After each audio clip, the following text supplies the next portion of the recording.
sitting here by my window, and so you will hear some people walking past the street. We're here located in Asturias, Spain, if you were wondering. But I've been asked two questions a lot lately, and I thought I would make a video to help answer them. One was, what is a digital nomad? And two, how do I become a digital nomad? I consider being a digital nomad location independent, where I can work on my computer, work online, and travel. Others feel that they can have a home base and travel, and actually I think that's a really great idea. If you can do that, everyone has different reasons for what they do, but it's going to be an individual thing. So number one, you really have to know if you want to become a digital nomad. Do you mind living without your things? Can you live without your things? There's nothing wrong with having your house and your things and being happy there. So this video is for those of you who are thinking about becoming digital nomads, who want to be free of things and to be able to travel whenever you want, but continue working online. So if becoming a digital nomad is not for you, I invite you to watch our other videos, and I hope you enjoy them. So for those of you who are still curious, let's continue. There's so many different ways to become a digital nomad and things to think about.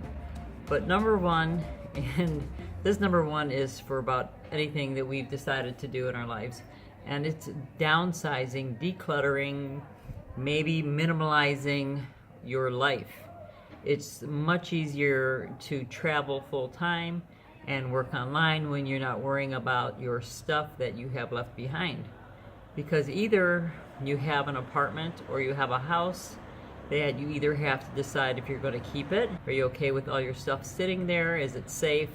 Do you have somebody to watch the house? Do you have a mortgage? Do you have rent? Because money's a big issue when traveling. Usually, if you're working online and you're just starting off, you usually can't afford a mortgage and the travel, because when you're traveling on the road, it's basically like having a rent or mortgage when you rent out an Airbnb or an apartment somewhere else for a month or 6 months or whatever you decide to do. So some people do sell their homes, set that money aside, and they put their stuff in storage, but they usually downsize quite a bit. They get rid of just about everything, and I do recommend getting rid of everything as much as possible. That's the easiest thing to do. But if you do have a house that's paid for, renting it out, it's a great idea as well.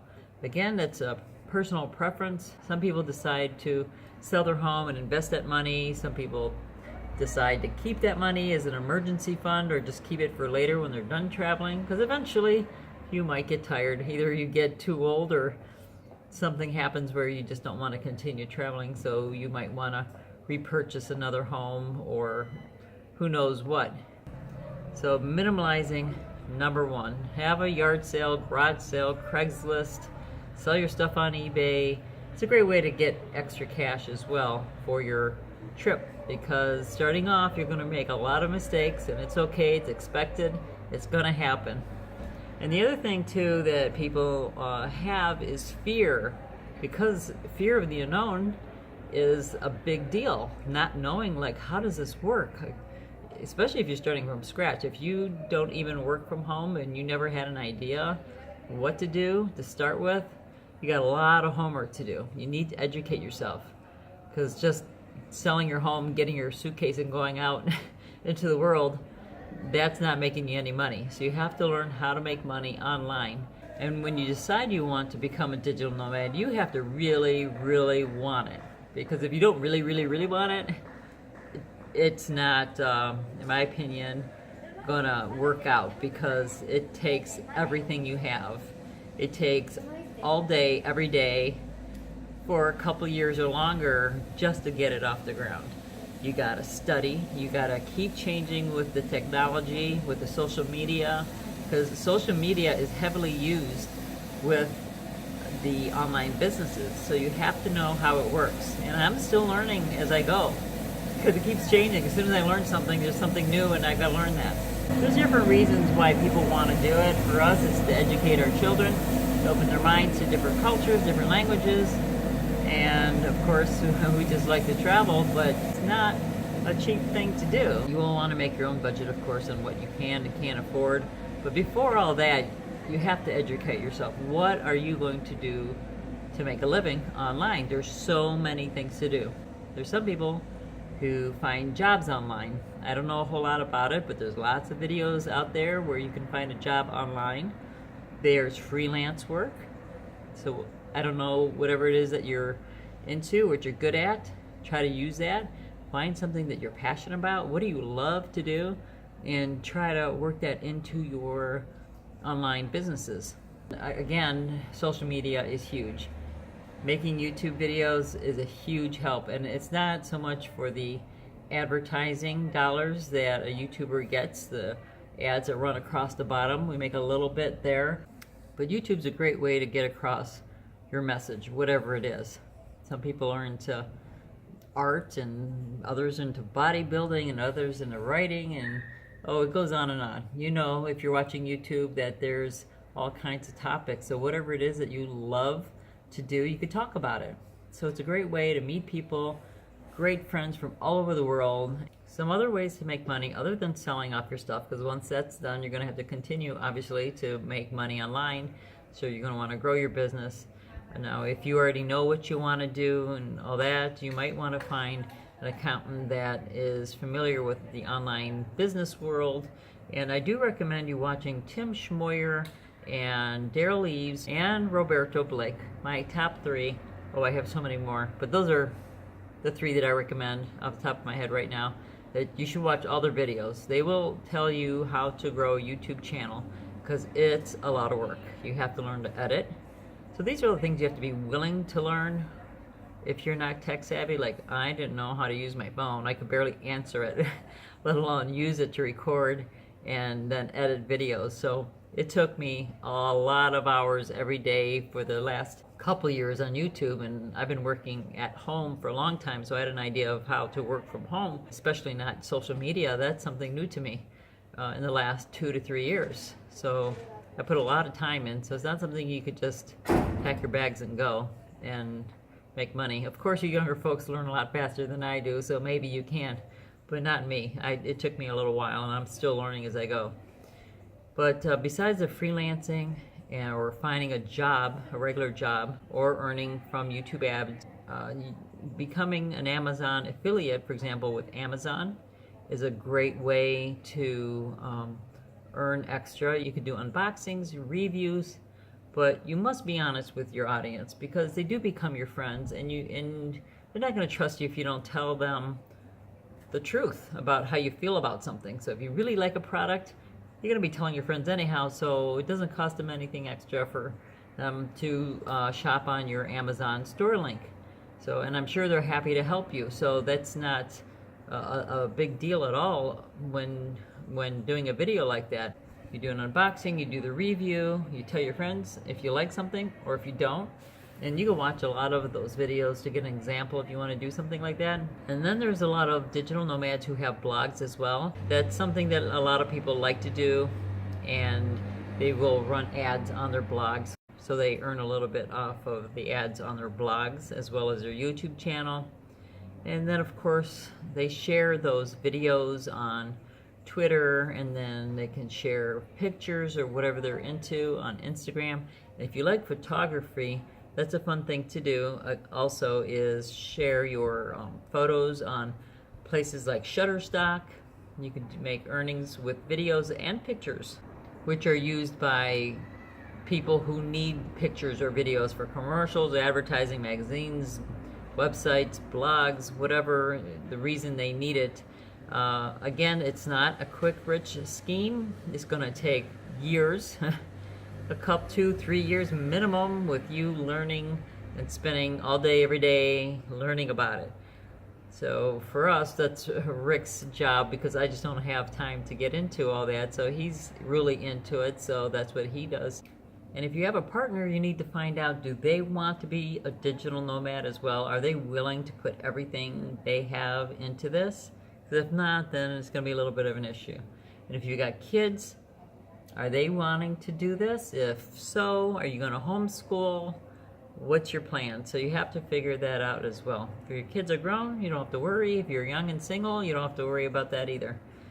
So as I mentioned about learning, besides learning how to grow on YouTube or how to grow on all the social medias, Twitter, Facebook, it's a full-time job just learning how it all works and how to grow, because without an audience and without your subscribers and without your and without the help of your friends to grow, it's not going to work out. So you need to really educate yourself. I can't say it enough. It's like everything. If you don't do it, it's not going to happen. Besides Amazon as being one of the affiliate companies, there's many others. Any company you see online has an affiliate program, just about any. CJ.com, Commission Junction is a huge affiliate company, or Share a Sale. I think I have the link for Share a Sale below in the description box, as well as all the other companies we're involved with. But any company that you're really interested in and you want to promote, you will earn a commission from them if you were to sell something by either promoting a product, sharing a product, doing an unboxing, a review, just having a little icon next to your blog, something that goes with your blog. If you have a travel blog, you might want to show some luggage. Or if you have a homeschooling blog, you might want to have some homeschooling curriculum or something to do with homeschooling. Whatever that your topic is what you'd probably want to promote.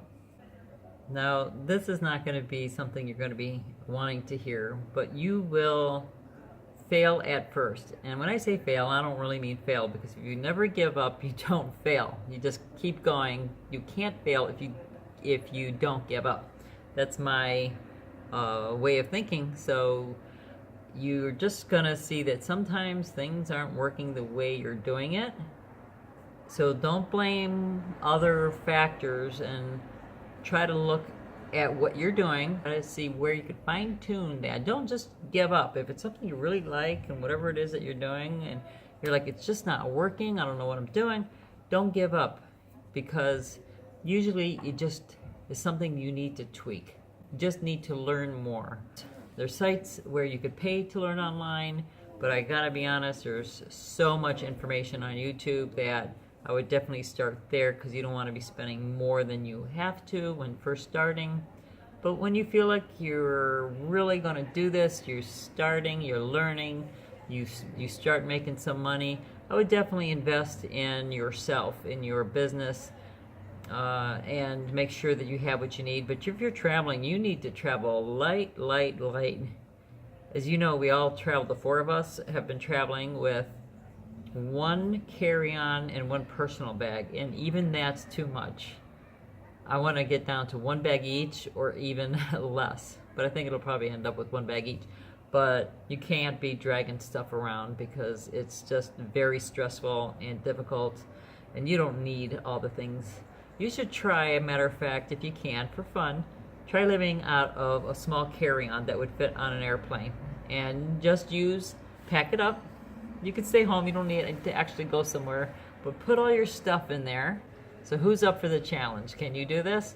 1 week, get a carry-on, thinking about all the things that you need for that week, not counting food, and see if you could live out of the clothes and shampoo and whatever in that luggage.